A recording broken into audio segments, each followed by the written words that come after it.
Hi, everyone. Welcome. Lizzie here. So, I've been thinking a lot about transformation and healing, and in particular, the things that hold us back. And beyond the obvious, fear, limiting beliefs, resistance, there's been something that's actually been really true of my own journey, and that's cynicism. Um, the lack of belief in possibility, the inability to allow ourselves um, to believe that change is possible because of the pain of it not being realized. And I say this knowing how challenging that can be. Because on the journey to transformation and healing, we'll incur numerous setbacks, numerous challenges, and staying the course, feeling supported, feeling loved, moving through it with the mindsets we need, the love, the learnings, the growth. Um, it's not always an easy path to take. I've also been thinking about how the cynicism ties in with this ability to access different ways of knowing. If anybody is has delved into the transformational world or into the healing world. Some of you might be subscribers and are totally into woo woo. But I also know, and this was definitely true for me, opening myself up to different ways of thinking about my problems was really challenging. I like to consider myself a very rational, logical, thoughtful person. And yet I realized it wasn't helping me staying in my mind. I wasn't able to kind of access the resources and the different creative ways of looking at my problem situation that I needed to move through. And one of my good teachers, Dr. Claire Zamet, mentioned recently in one of her talks this idea of the trans rational, which really spoke to me because what it was saying is rather than feeling like woo woo is superstitious, kind of, if you think of it, us as evolving beings, um, the woo woo kind of things as superstitious. We're now in the rational age, and even some might say the post rational. And this idea of transrational is how do we use the mind, not forget about the importance of our logical left brain, but then move beyond it to access different ways of knowing, whether that's embodied knowing, creative thinking, um, spiritual practices, movement, somatic awareness, play, curiosity, laughter, just all these other ways of being that may not be in the strictly linear logical way we're accustomed to, and that has so much dominance in our culture. And so this has been something I've been really thinking about, um, and and as a writer, uh, I know that stories, poetry, writing can be a wonderful way to speak to this truth, um, this imagination led truth that can create an experience inside of us, a felt experience. Um, and in that way, a deeper way of knowing that's beyond the mind. And it's also a great way of short circuiting, bypassing some of the cynicism um, and disbelief. So, all of this is somewhat a preamble to say today, I'd like to share a short story with you. And I'll give a little bit of backdrop to it. Uh, it's based on one of my really good friends who I met only a few months ago, but it was an instant connection.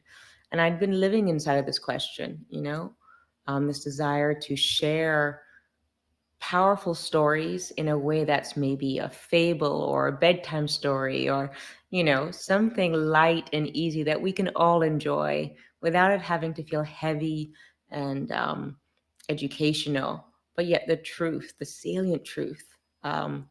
Is felt, you know. It's something we can all relate to. So I met this woman and she inspired these words. She is a healer. She's been healing for many years, and this story is not her literal truth. This story is inspired from one afternoon with her. Um, but I think you will sense, or I hope you'll sense, the deeper truth that this story conveys. So it is set up like a bedtime story or fable. So if you wish, go ahead, find a cozy space. Feel free to get under a blanket, lie on your couch, maybe even close your eyes for this. Because I want to take you on a journey to explore a deeper truth about the power of transformation, the deeper truth about healing, and just stay open, receptive. And as I said, it's a bedtime story, so playful and imaginative. So when you're ready, go ahead, close your eyes, and I'll begin to read from here. In a faraway land where avocados hang heavy on the boughs, where aromas of chili, cilantro, coffee, and freshly cooked tortillas waft upon the breeze, enticing mouths to water and bellies to groan, in a land abuzz with the trumpeting calls of the mariachi, and where every shop front exhibits a profusion of multicolored delights. Brightly patterned swaths of fabric sit next to ornately painted ceramic plates, whilst woven hats and baskets, perched high above heavy mesquite furniture, stood upon talavera tiled floors. Artistry and craftsmanship are the lifeblood of a people bursting with creativity, with a fervor for life. Into this world, a young girl is born, a curandera, from a long line of curanderos, the healers of this land. Her mother was blessed with the gift of healing, and so too was her elder brother. It is said she entered this earth not with a cry like most mortal children, but instead with a smile of such indescribable radiance, a smile that would adorn her face until the very day she died. Her parents anointed her with a name which in ancient tongues means the one who protects, for they foresaw the power in her.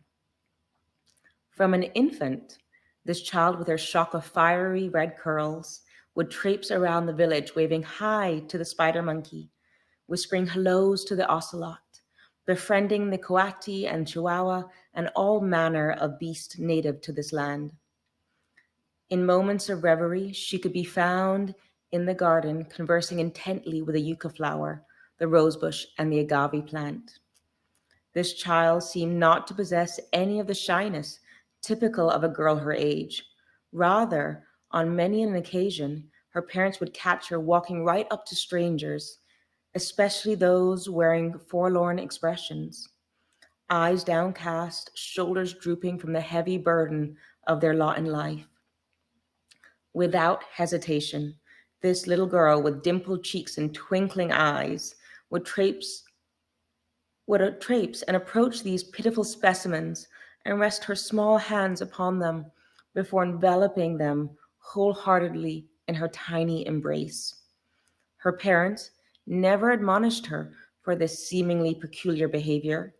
They recognized it for what it was, the blessing and love of a pure spirit. The strangers never knew what to make of this small girl, but in every instance, bar none, they would walk away from the exchange feeling a little lighter, a small smile widening across their face as they recall the sweet innocence of the little girl's touch. Word soon spread of the good fortune that would befall those sanctified with this child's special blessing. It is indeed fortunate that she grew up in this land of curanderos, encouraged as she did by her family, accepted and praised by its villagers. Not one day did she doubt her gifts. Not one day did she doubt her ability to heal. To her, it was as natural as breathing. She knew her life's purpose was to be that of a curandera. And as she grew, so did her powers grow. Every morning she would wake and ask, "Good morning, Father, Mother, God. What else is possible today that has never been possible before? I am ready to receive, be, and create. And every day, life would answer. She would watch for the synchronicities and let them guide her to those who needed her gifts. From a joyful, glee filled child, she matured into a woman of unshakable optimism and hope. Her favorite refrains were, "Why not?" and "Just because." A day did not go by where she didn't let her curiosity lead her, not concerned with the shoulds of this world. Instead, she took her cue from the things and people that piqued her fancy, tugged at her heart, and ignited her passion. She would leap boldly into inspired action, exclaiming, "Why not?" not permitting fear to stop her from following the promptings of her spirit. She lived her life with an insatiable desire to experience all that life had to offer for no other reason than just because she felt like it. One day, she awoke, and after having completed her prayers, a voice called to her, proclaiming she must share her healing with peoples beyond her land. She did not doubt, she did not waver. Within the day, her bags were packed as she heeded the call of her soul. But in these new lands, Curandismo was not known. Although word had reached of her powers, the people of this foreign nation did not believe. Many decried, "Who is this charlatan here to take their money? Could she really offer them healing?" But the people were hungry. Although they might outwardly deny they needed help, at night when all posturing was done, their pain would torment them, and a whisper would niggle at them. What if? What if healing was truly possible? The healer knew she was here to help these people. They would be her biggest challenge yet. But she faced it with cheerful determination, as she knew she was being guided by the universe herself. One by one, they began to call on her, welcome her into their homes, curious to see if she really could be the answer to all that ailed them. Upon arriving, she knew what she had to do. Before the session began, she would make a request of the homeowner, her impending patient. Perhaps they wouldn't mind making her a sandwich. She hadn't had time to eat. They would look at her, dumbstruck, flabbergasted. Wasn't she here to help them, not the other way around? But then they would acquiesce and do as bid, not wanting to appear an ungracious host. They would slice the bread, retrieve the lettuce, cheese, and meats from the fridge. Over their shoulders, her bright voice would chime in, "Might I have sliced tomato too?" And there it would be, sitting directly before them on the shelf, shiny and red.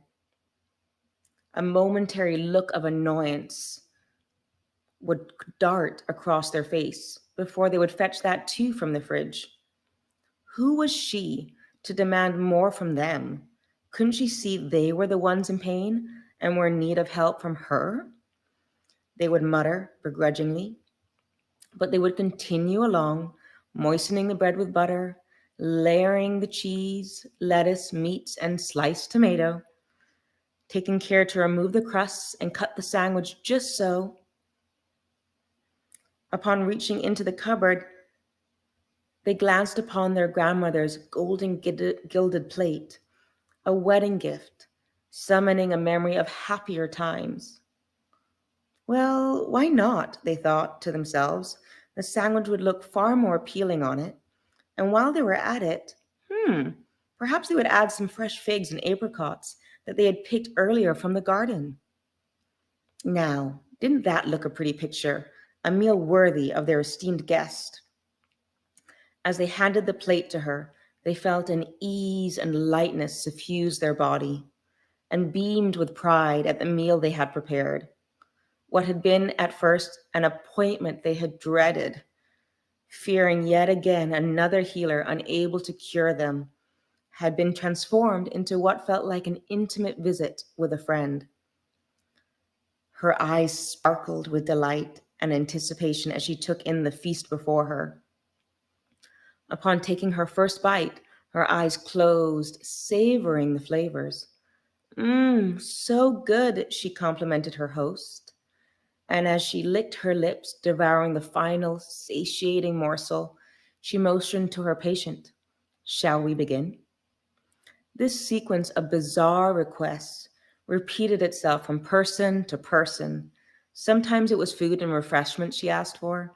Other times they would assist Other times it was that they assist her with an errand. Once she even went as far as to request a bath be run so she could rid her body of the day's toil before beginning the session. Now, wouldn't you know, the patient not only prepared the bath, but added Epsom salts, essential oils, and lit candles, creating the most luxurious and calming of experiences.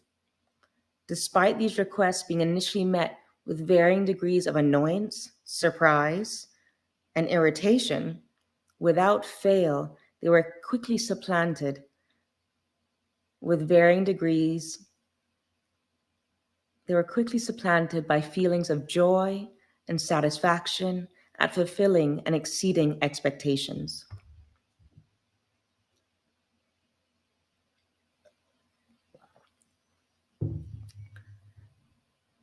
For she knew something the people of this land had long forgotten, that there is nothing so pleasurable, so life affirming as a giving spirit, and that when generosity is met with an open and appreciative heart, well, then you have true magic. She was initiating them into the powerful, transformative love that is created through acts of service. And so her notoriety increased, and she was pleased with the healing she was able to provide for the people of this land. One morning, when she awoke, uttering the words, "What energy, space, consciousness, magic, and miracle might my body and me be today?" In response, she heard the words, clear as day, that she must offer her services to the wealthy among them, to seek out those who remained unbelieving. Up until now, she had always relied on word of mouth, and that those who had need of her would come to her without her needing to seek them out. She realized she held some resistance, and it was not in her nature to try and convince others of her value. She reminded herself what she knew to be true, that she had nothing to fear. She could trust in this path being laid out before her, and that those who needed her gifts would receive them. As always, she did as Spirit had bade her. She decided to put on a healing retreat for the wealthy women of this land. She knew they had access to the best healers and were cynical and doubtful of her powers. But she remained undeterred, knowing she had nothing to prove. News of this exclusive opportunity spread. The affluent women of town twittered and tweeted amongst themselves. Who was this new healer? What were her credentials? What could she possibly have to offer that they didn't already receive from the most renowned healers in the world that they had on retainer? But their curiosity won out. They snickered amongst each other. At least it would be entertaining and a laugh. They had nothing to lose. They just felt sorry for her, this so called healer, trying to set herself up as something she clearly wasn't. Yet many in their heart of hearts held a glimmer of hope that perhaps she did hold the truth for which they sought. She had everything arranged. It was to be 4 days of exquisite luxury. Only the finest accommodations, food, and service were to be engaged, as befitted her guests, with each woman having her own room with commanding views over the ocean. Every day would consist of a talk followed by a healing session, and there was ample opportunity for pampering From massages to beauty care to boat trips and other fun excursions, the woman would want for nothing. On the first day, when the woman arrived, she organized for a basket to be placed in each of their rooms, a basket overflowing with perfumed candles, healing ointments and salves, sumptuous soaps and aromatic essential oils. They thanked her for her generosity, but were sure to remind her that they were from the wealthiest of families and had need of nothing. The following morning, she arranged for another basket, even bigger than the first, to be delivered to their rooms. This basket was laden with incense from exotic lands, scarves of the softest silk, and intricately beaded purses sewn by hand. At breakfast, they all thanked her once again for her generosity. They reminded her of their prosperity and riches, and that the gifts were totally unnecessary. On the third day, they woke up to an even larger hamper. This one overflowed with lavish gowns of the most exquisite design, intoxicating perfumes, and jewelry bedazzled with precious gemstones. This time at breakfast, they tried to return the gifts. This was far too much, they cried. They did not need anything more. She simply smiled in response and began the day's teachings.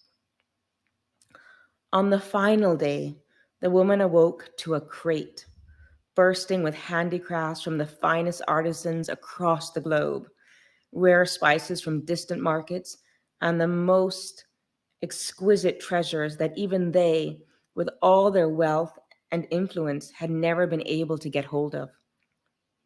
Now the women were irate. What was she trying to prove? Was she trying to buy them off? She really was a charlatan. They were pleased with themselves. They'd figured it out. This is how she had attained the reputation she had. This is how she got her results. She had purchased them. She had never been the real deal. They knew it all along. They glared at her as she entered the breakfast hall, but her face remained blissful, with a telltale twinkle in her eye. Before they could begin their onslaught, she said in the most even tempered and pleasant voice, "I hope you've enjoyed our last few days together. I do really hope that you've taken advantage of all the gifts afforded you, that you've savored and treasured them. Please know I'll be taking them back after lunch hour today." The ladies fumed, but before they could get out a word, she continued, "Isn't it just wonderful to receive? To receive the beautiful bounty of gifts that life has to offer? Isn't it a joy to cherish and savor it all, knowing that everything in this life is impermanent?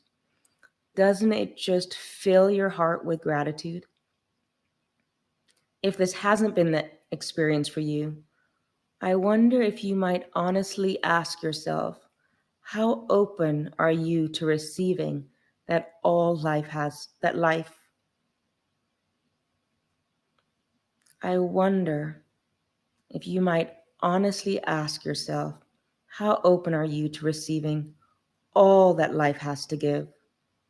How often are you holding on to what you have, grasping and afraid to let go because you're afraid you won't get anything more?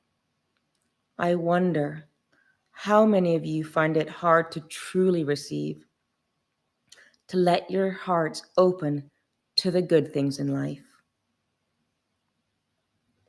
As the last of her words escaped her lips, she looked out across the sea of faces, and not a one was free of tears. Many had their heads cupped in their hands, sobs racking their entire bodies. Deep down, they had felt the truth of her words. Although all of them had their fill of worldly possessions, they hadn't yet learned how to receive with delight, how to relish the joy of the moment, even if fleeting, and an even deeper awareness arose amongst them. They didn't know how to receive that which they really wanted. They were so caught up with their own thoughts of how things should go, critiquing and judging, they hadn't been receptive to what had been offered. They now wished they had truly listened to the previous day's talks with more earnestness, not assuming they knew the answers or had heard it before. They saw the truth that their hearts had been closed to receiving, closed to healing. But she left them with a parting word. Fear not, your hearts are now open. You are now awake to what you need. Take this new awareness with you. Life has so much to offer. This is my most important lesson and my parting gift to you. And so the ladies departed after breakfast. Not only did their hearts swell with a sense of possibility about what new things they might discover and now be receptive to, but between them, the most indelible bond was formed, a bond that would catalyze all their healing. Yes, they agreed amongst themselves, her healing was real. Her healing was the magic of the ages, the magic of love. On that final day, Isha, whose name means the one who protects, went to sleep that night knowing she had done good. She had showed the people of this land what it was to give with love and how to fully open to let love in. Tomorrow she knew she would awake once more and ask the universe how she could be of service. How else might she help others see the light and love that surrounded them, the essence of true healing?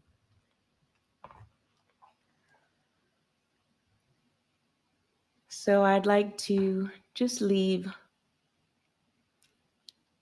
you with just a moment to let that story sink into you. Feel into whatever truth resonates with you. And just thank you. Thank you for the space, this time to share this story with you. Thank you for your openness and receptivity. And offer you a blessing that you might continue to grow and open up to the gifts that life has to offer us all. Isha, for whom this story was inspired by, will be joining me in the near future as I interview her to discuss a little bit about how this compares to the literal truth, talk a little bit about the work she does, and the both of us just share our own experiences about healing, transformation, and the vision we see for the world, for our clients, and what we hope to offer you all. So for now, thank you and blessings and love.